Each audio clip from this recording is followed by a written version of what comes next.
Well, oh, we here. Promo code TSWA. Use it. Use it to the point you abuse it. Get as much 15% off as you can from these people. It's almost like robbery. They said, we'll give you 15% off of our apparel for typing in 4 digits, TSWA. Use that promo code. Use it and abuse it. Get you as much Cowboy Revolution apparel company merch as you can. Also, get hyped up with some Dubby. Dubby is lovely in the AM, and I take it when I need some energy. W Energy will get you all the way going. And it's good. It's good stuff too. It's not even like, that poison you got to stick in your body. Use the same 4 digits. I'm telling you, use it and abuse it. The same 4 digits will get you 10% off W Energy. Now, if you do that for me, I'll be super duper happy, and maybe it'll give you something to be happy about. Let's get on with AM MaYhEm and start the show. I got something. When I wake up in the AM and my brain is full of mayhem from the week of and it fell on my mind. Before I even open X and try to send a text, gotta get it out my chest before I lose my mind. It's alright. If the D can't get a stop, the O line just can't block, and it feels like it's a waste of your time. Trying hard just to care, wanna pull out your hair. Hang with Jimmy Wednesday morning, it'll be alright. It's alright. It's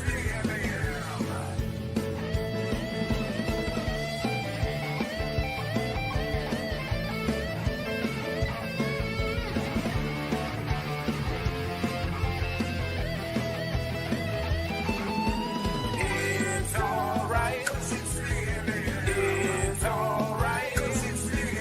It's alright to be mad as hell.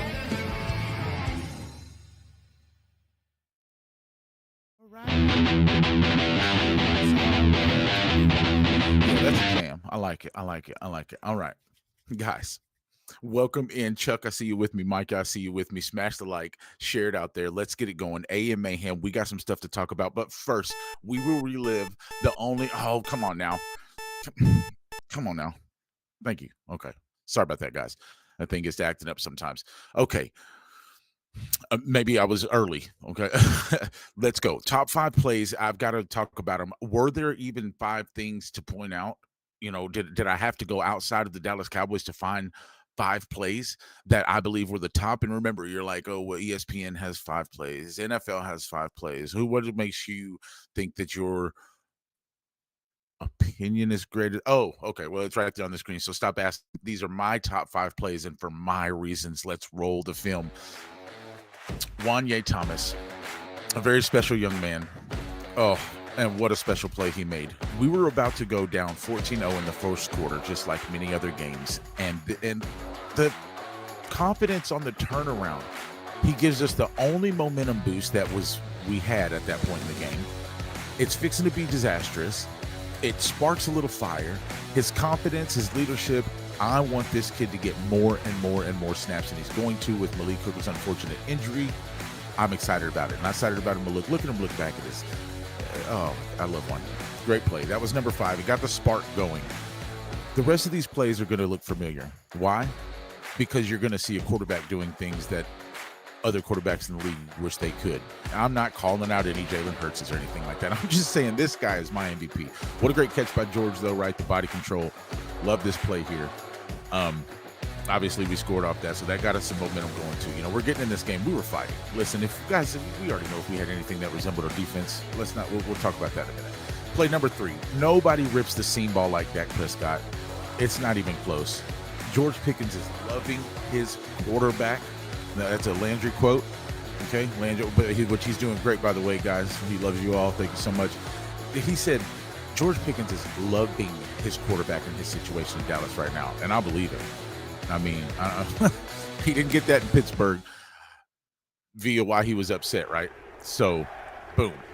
And when we move on to this man right here, and you might hear a little chant in your background, that's because these 2 plays in overtime,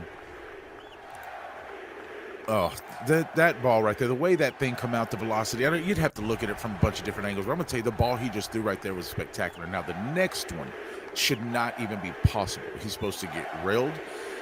People thought he was, I was on the drive home late listening to the game. Tom Downey said, I thought he was throwing the ball away. Look at this. Just come on. MVP. MVP. If you hear it in the background, it's for a reason. There is no one in the NFL playing quarterback better than Dakota Rain Prescott. You can argue with a wall about it. Maybe you can say, well, that guy's playing about as good. That's fine. I didn't say that. I said there's no one playing better quarterback than Dakota Rain Prescott currently. So that's not up for debate. That was just a statement. Speaking of statements, boy, am I about to make one. I'm about to knock. Mama said, knock you out, run a stinger. I'm going to knock you out, run a stinger.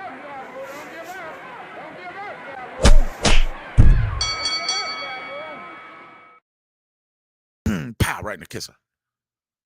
So Pat Mcafee. No, he didn't steal the tie solution from Jimmy. It didn't happen. But what we're going to talk about here is we're going to talk about some ties.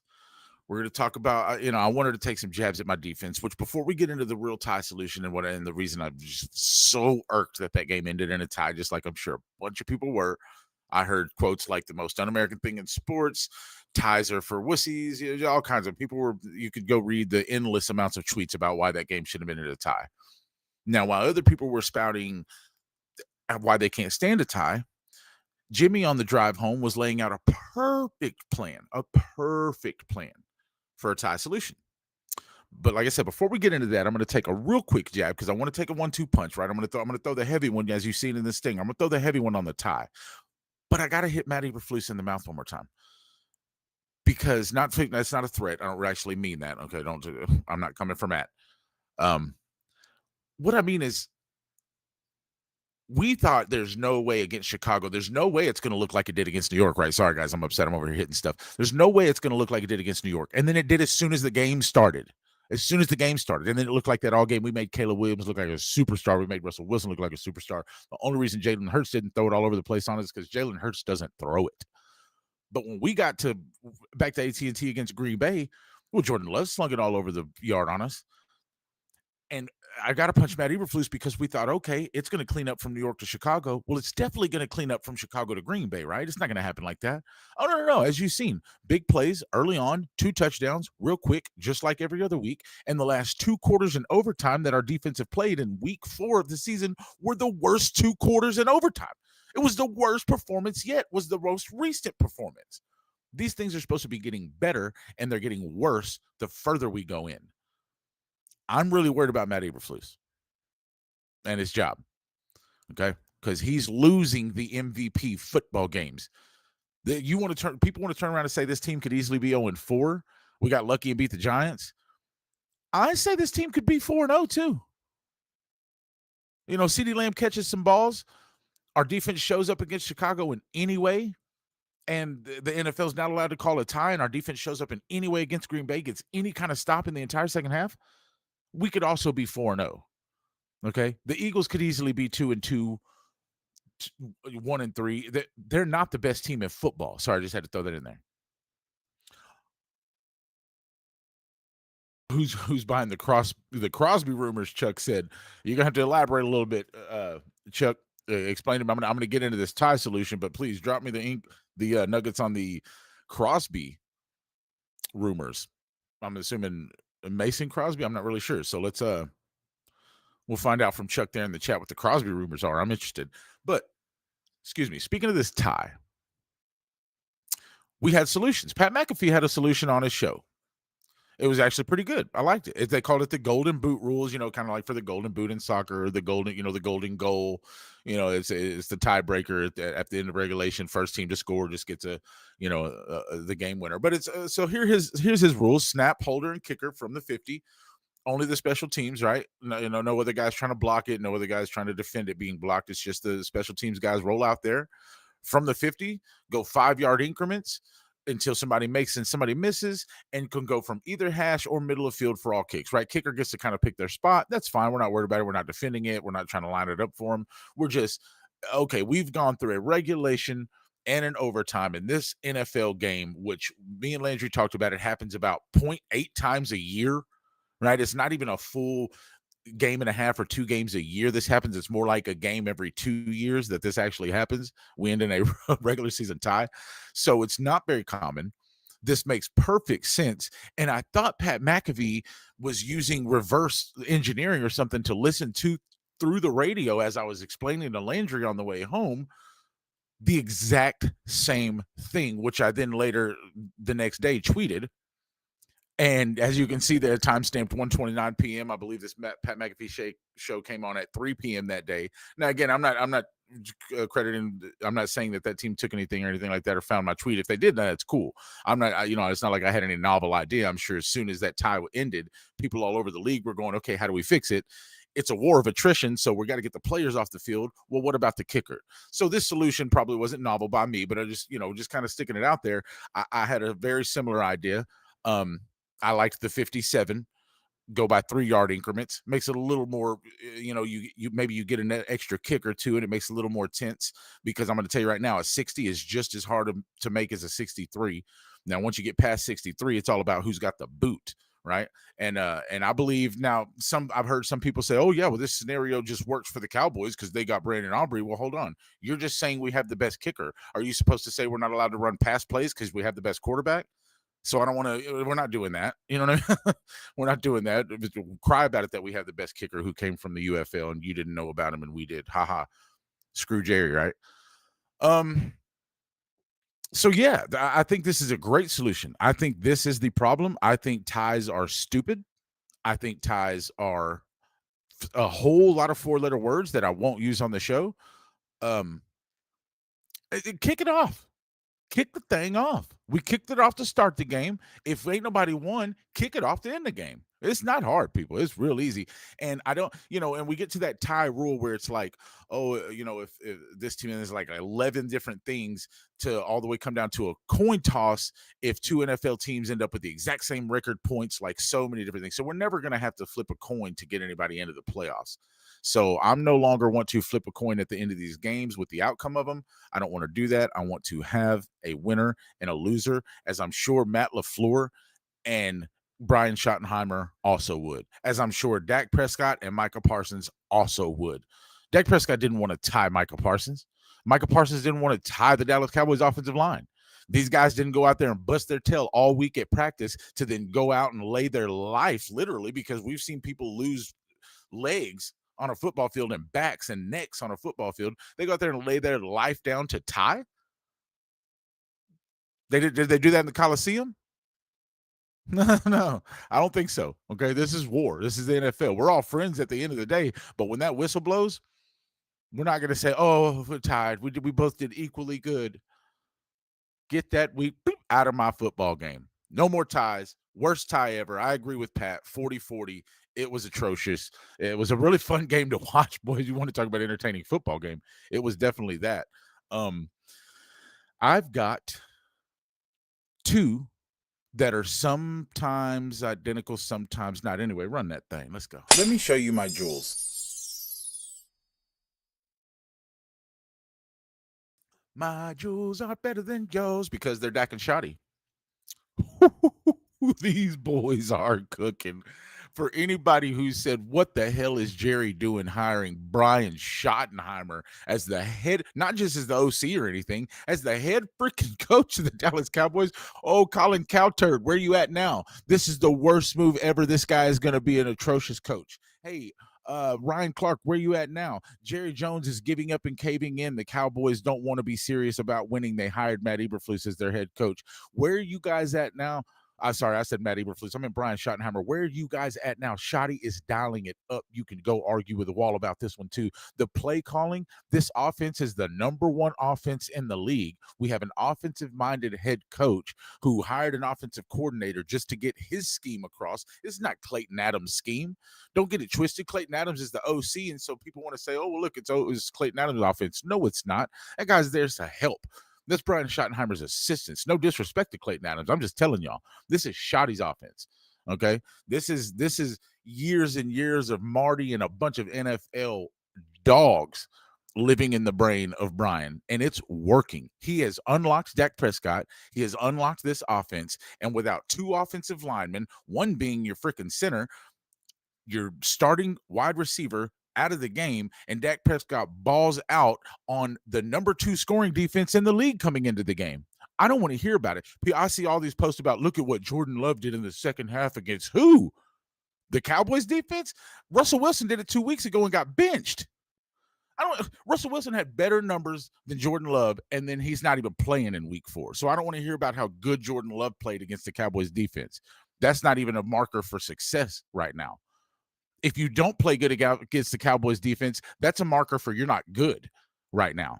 Okay, we're not even talking about that, but what we are going to talk about is my offense, my MVP, my Dak Prescott, my Brian Schottenheimer. The way these two guys are cooking, they might be the best head coach and quarterback duo in the league. It looks like McVay and Stafford. It looks like Reed and Mahomes. It looks like, I'm telling you, I don't know if you notice it, but go turn on some film. Go turn on the Vach. Go turn on Aoki. Go turn on the Foots. Go turn on the guys that you need to be watching if you want to learn football.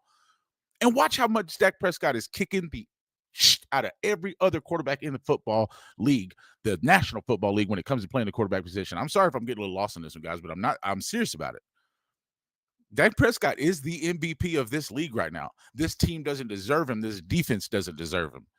He is playing. If we had, think about it, and this is statistically factual. We got the number 1 offense. We got the 32nd ranked defense. So just in case you didn't know, there's only 32 teams in the league. Number 1 offense, worst defense. Okay. If Dak Prescott had a mid-tier, if Dak Prescott had the 20th best defense in the league, would be 4-0. I believe if we had the 23rd best defense in the league, would be 4-0. Because let me tell you, it's not just 32nd. There's a margin between us and 31. We're not good on defense. Can we stop the run? Yeah. But what happens when the quarterback drops back? Okay. We're not good. This quarterback right here on the bottom of your screen deserves to be 4-0. This quarterback on the bottom of your screen and that head coach next to him deserve a season better than what their defense is giving them. You can try to say Matt Eberflus built this scheme to have Micah Parsons and blah, blah, blah. I get it. That is true. I'm with you. But this is going on week 5 now, folks. And as I pointed out, the last 2 quarters of the last 4 weeks, we had 4 weeks of defense. Bad defense. The last 2 quarters of those 4 weeks were the worst. Like I said, we're going to let him get through the Jets and the Panthers. If Matt Eberflus lets this defense drop us one of these games while Dak Prescott goes and scores 35 or 40 points again against the next 2 teams, he will be fired. He will be. And Brian Schottenheimer will have free reign from Jerry and Steven. Who do you want? Because what the things that you've been doing are working. Now, I'm not saying Schottenheimer didn't want Matt. I'm not saying he wasn't a part of bringing Matt in. But maybe, we've seen it. Coaches hit walls where they just get figured out. Maybe it's personnel. Maybe it's a combination of both. Maybe it's so complex that learning it for 2 or 3 more weeks and getting some guys healthy, some Rebels, all our DBs, Jamarvion Overshown. We got to get Kenneth Murray and Malik Hooker back. You know what I mean? Getting healthy and maybe learning it for another 2 or 3 weeks can change it. I'm going to try to lean on the side of that and have a little bit of hope. But, I got 2 jewels. I just wanted to show them to you today because I do that backwards every time. Them 2 fellas over there. I mean, when it comes to football, there's nobody doing it better. When it comes to calling plays, Schottenheimer is dialing. He's trusting his guys. He's trusting Dak. He's unlocked it. He's getting the most out of Ferguson, even though, listen, I'm going to tell you right now, watching Ferguson play, I think he's 85% of what he used to be. And he's still having a solid year, thanks to Shotty. Shotty put this run game together with Clayton Adams and Connor Riley, and it's working. So, 1-2-1. 1-2-1. 1-2-1. Okay, listen, I'm going to end this real quick. I'm going to let you guys get up out of here. We're 1-2-1. I hate it. If that tie comes down, if us and Green Bay end up having the same record or something, it's going to be, listen, get rid of ties. Get rid of bad defense play, please, Matt. Matt, Oh, anyway, Brian Schottenheimer and Dak Prescott, please continue to shine. And what Jimmy's going to do is, might notice a little bit of scruff here around the face, right around the mouth there, around the chin area. No, it's not no shave November or nothing like that. It's no defense, no shave. Until my defense can stop a team from scoring 30 or more, I'm not shaving. I need to see 27 or less points from this defense again. You know what? I won't even put it 30. I'll put it at that. 28 points. 4 touchdowns. I need my defense to hold somebody to less than 4 touchdowns, please. And I'll shave. I hate not shaving,